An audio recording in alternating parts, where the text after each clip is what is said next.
Will see that video, that news report, and start doing research, and they woke up. You know,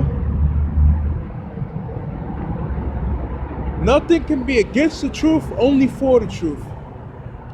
Okay, no matter what you do, this truth is like a wildfire. Okay, that can't be put out. And Abba Bivens lit the match, and now this truth is a fire that's consuming the world, really, because everyone's hearing this thing. And it came out of New York, I believe, Abba Bivens, with the commandment keepers. Okay? So, being that they can't do anything with this truth, they're going to monitor brothers and they're going to roll on brothers. And, through the Holy Spirit, that's what we truly want, man, So I'm just saying, be circumspect, be alert, and best believe there are agents in camps that may have been agents for who knows how long. I was watching this it was a news article I came across, and I basically was online playing around, and I looked at this thing. How you doing? I looked at this thing about espionage, CIA spying, and there was this one CIA agent that was undercover with ISIS for 10 fucking years, man. 10 fucking years. What the fuck? So don't be surprised if you got a brother in one of these camps that's been in the camp for 10 years, and you think he's a man of the Lord, but he's a CIA specialist. Don't be surprised. It's not a hard thing to do. Okay, the Spirit told me this, Spirit told me that, and they're spying out your liberty. There be some creeping unaware. So I'm saying to be alert, be aware, and understand, man. Esau, man, this devil, man, his agencies are nothing to wave your hand at, That's why you hear a lot of so-called niggas say, fuck the cops, only fear the feds,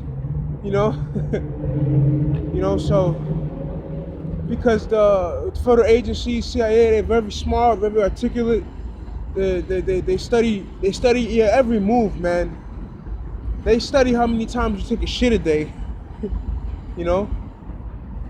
They study what kind of pornography you may watch. They study your woman, if you got a woman. They study your woman, They study your family. They study your environment. They study everything, man. They study the way you walk, the way you talk. They study your interests, your hobbies. All of these things are factors that can be used in infiltrating and basically entrapping, because once you get entrapped, once the feds entrap you, or CIA, or the feds entrap you, that's when they see what kind of man you are. Because here it is, you're gonna go to jail, or you're gonna work for us. So for instance, right, say you were going to college, and you had a meltdown before you graduated, and you ended up stealing during this meltdown something that belonged to a particular individual, okay? And it was a very valuable piece of jewelry, and you stole it. And you ended up cashing it and pawning it, so on and so forth, or you just kept it.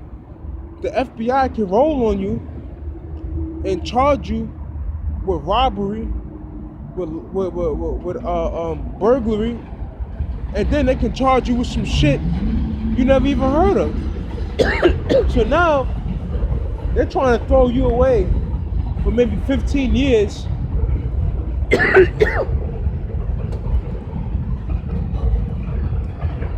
They're trying to throw you away for 15 or 30 years on some bullshit. And they can do it. Believe me, they can do it. What are you going to do? You're going to go to work, or you're going to go to prison? So you decide. So that's why, you got to constantly pray to Yahweh B'Shem Yahshua to keep you, to keep your spirit, like fuck it. Have a fucking spirit. Fuck it. I don't care what happens to me. Because you can say, to send me to jail, like a tough guy.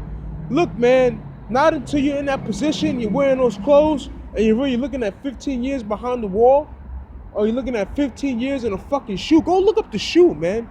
Go look up what the shoe is, man.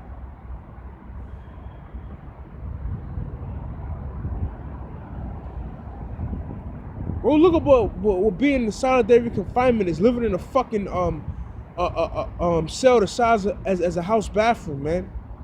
Getting out for 1 hour a day, only to be surrounded by 4 walls and just a rooftop where the sun comes down. That's the shoe, man. That's no joke. So the only way, man, I'm telling you, man, the only way to get through this is to have the Spirit of the Lord on you. How about Shemi Shai? Now, there's men that serve life in the shoe and didn't break. You know, such men as Barry Mills, you know. Look that brother up. He's a former leader of the ABI. The Aryan Brotherhood. The motherfucker died in the shoe. And from what people, and from the documentaries I read, he still continued to run the Aryan Brotherhood while he was in the shoe, man. While he was in the hole. And they said it did not fucking break him, man. What kind of spirit, okay, did this man have on him to be put inside the shoe and not break? Meanwhile, you got a man like Clarence, I believe, Heatley, they called him the preacher man, the black-handed death. He had a crew in Harlem, and these guys were no joke, man. I mean, they were killing shit left and right, man. You know, they were making millions of dollars throughout the week, and they were feared. You know, if the preacher man Heatley wanted something from you, he's gonna take it. If not, you die. Okay, he was a serious dude. Look him up. Guess what? As soon as he got arrested, as soon as they put him in the back seat of the car, and this is a known killer, man. As soon as they put him in the back seat of the car, he started fucking snitching, man. So you can't say, I'm gonna do this and I'm gonna do that. No. You gotta have the Spirit on you to do this and do that. So that's why Yahushua said, I'll keep thee, since thou hast kept the word of my patience, I'll keep thee in the hour of temptation. You know? Because the preacher man was a serious dude. He was such a bad motherfucker, yo, that even when he was locked up and inmates were aware that he